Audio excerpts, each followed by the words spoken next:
लागि चाहिँ हाम्रो गाउँमा चाहिँ ग्राउन्ड खार्नुको लागि जेसिबी आइसकेको छ नगरको। यहाँबाट बाटो लाँदैछौँ।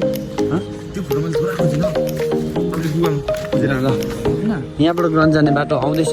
विरोधी मान्छेहरू आउँछ तर हामी टेर्दैनौँ। ग्राउन्ड चाहिँ खन्छौँ होइन, ग्राउन्ड चाहिँ खन्छौँ। यताबाट जाँदैछ हाम्रो बाटो चाहिँ। खेल्न आउनु पर्यो अब, ग्राउन्ड बनिसक्छ सबैजना। टिभीले चाहिँ यहाँनिर खन्दैछ। बाटो पुग्नुको लागि चाहिँ निकै टाढै छ, भन्नुपर्छ हामीले यता जानुपर्छ। त्यो जङ्गलहरू सब ढाल्दै जानुपर्छ। हाम्रो टिम चाहिँ अहिले यहाँ यतिजना छ, हामी सबैजना छौँ।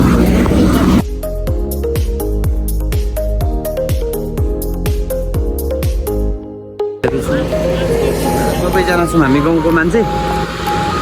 मनोज अङ्कल यहाँ हुनुहुन्छ, हाम्रो मेन मान्छे हो, हाम्रो कोच, म्यानेजर, स्पोन्सर। विशालहरू त उता गइगयो नि, केटाहरू त सपिङ थालिसक्यो। केटाहरू चाहिँ अझै को भेट्नु कुदिरहेको छ। हाम्रो 2-3 जना छ केटाहरू राकेतिर गएको छ। त्यो केटाहरूलाई चाहिँ आज आइपुग्नु पर्यो जसरी भयो भने केटा